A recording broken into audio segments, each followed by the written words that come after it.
Standoff with a Soldier. It was a police standoff that highlighted how very fractured our mental health systems are. A small victory in a huge war returning veterans are fighting. But a tragic turn puts the spotlight back on. It's a life and death drama that wasn't supposed to end this way.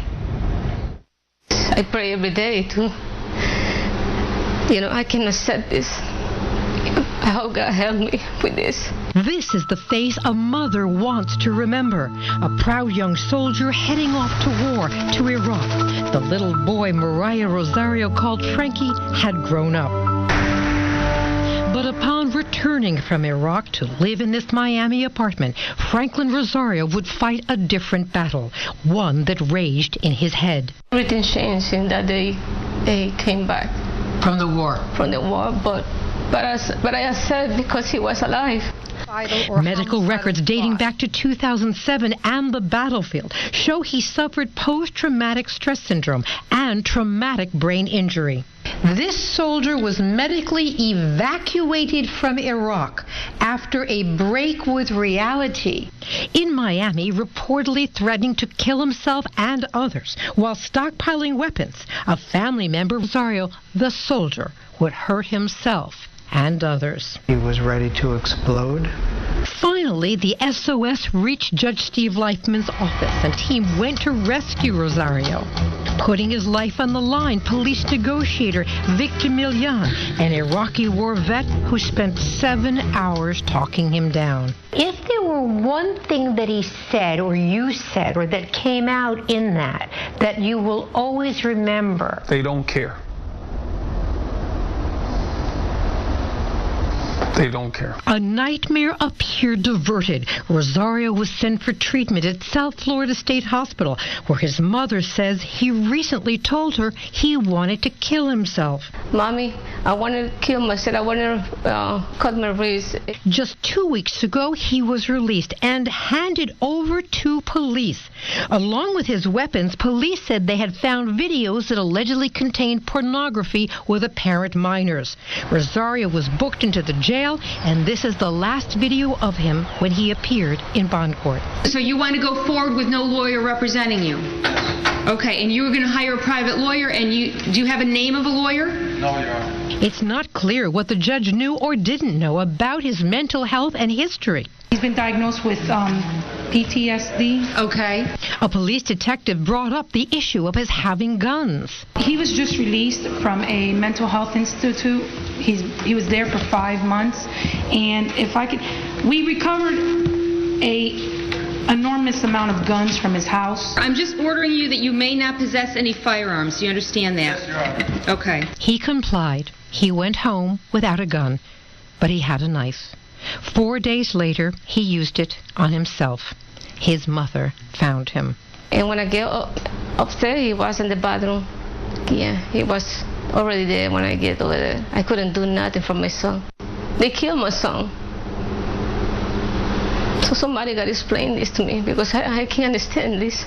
When you got the call that he was found dead from suicide, what did you think? I was heartbroken. I mean, this is classic in a sense. It is. And it explains why we have more suicides than we do deaths in combat. And that's a horrible statistic. You think of him as a brave soldier? I think of him, my baby, my son, my whole life. Judge Leifman points out that if someone is determined to kill themselves, it can be impossible to stop. That even if all systems had worked as they should have, there's no way to know if this suicide would have been prevented. But he says things must change to better protect these returning, hurting heroes. We're told the state has opened an investigation into the hospital's release of the soldier and the handling of him. We will be following that in days and weeks to come. There's so much to think and learn from that heartbreaking case, and I think perhaps no one better to speak to it than Janine Lutz. She is a mother who has lived the same nightmare. Mrs. Lutz, we met through the internet. You wrote me this moving letter, ironically, just the other day, as I was doing this other investigation, saying how your son was a returning soldier and how he had PTSD and how he had taken his life, and how you wanted to move forward and speak on this, but you felt, what could you say? What could you share? And I said, you must speak. And I'm so proud to have you at the table today. I know your heart is so full. Tell us what you're thinking right now. I'm thinking, what can we do to help this epidemic of our returning veterans taking their own lives? 22 veterans every day are taking their lives. That's one every 65 minutes. My son came home, 5 years retired, medically retired from the United States Marine Corps, served in Iraq and Afghanistan. When he was relieved, I saw him deteriorate, and 18 months later, he took his own life. He was going to the VA every week for therapy.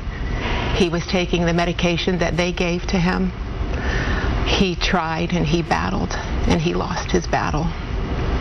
And as a parent, you know, so proudly he served. I'm sure you held your breath through all that time. And then to have him come back to this battlefield where you and he tried, and it looks like there's such gaps in the system. I mean, as Judge Leifman said on that case, it was one mistake after another. Yes. He even said to you at one point, Mom, I am afraid. Lock up my meds. Yes. Meaning that he was saying, I'm afraid I'm going to try to OD on these meds. Yes, he did. On January 1st, he came to me and had me lock up his morphine. He had a broken back. Which happened in war. Right, in Afghanistan. And on January 4th, he went to the VA, and which I did not know, they gave him 90 more morphine.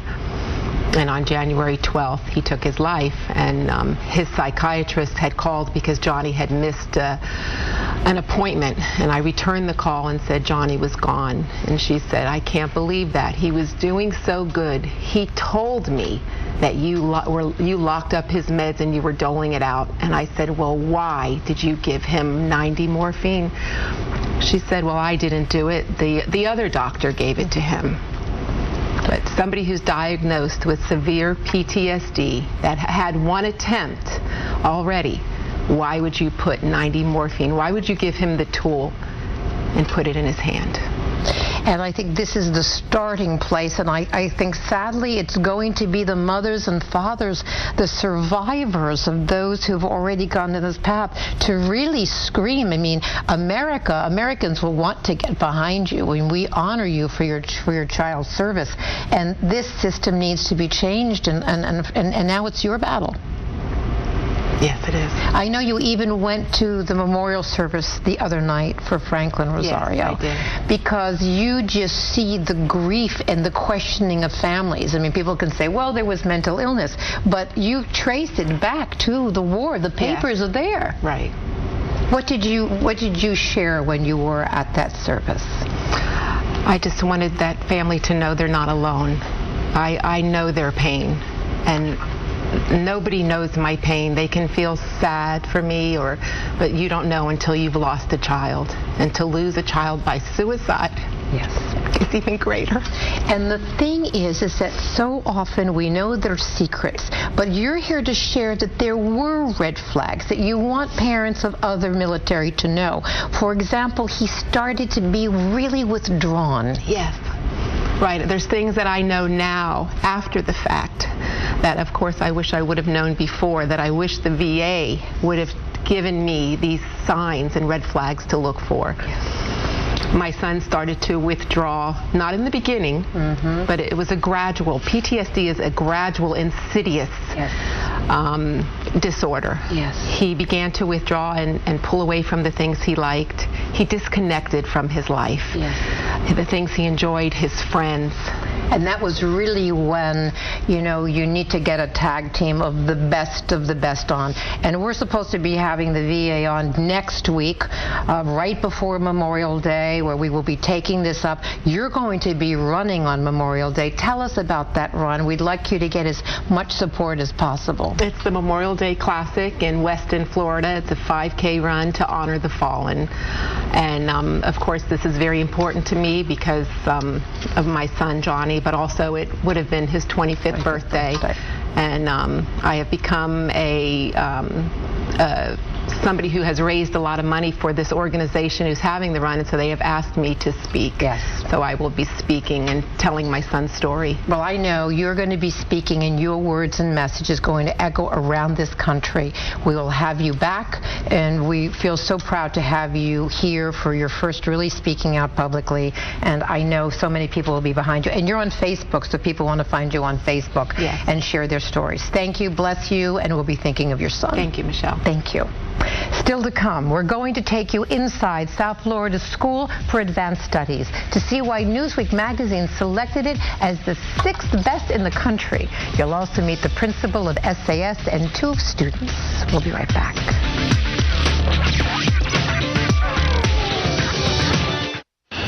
I can replace my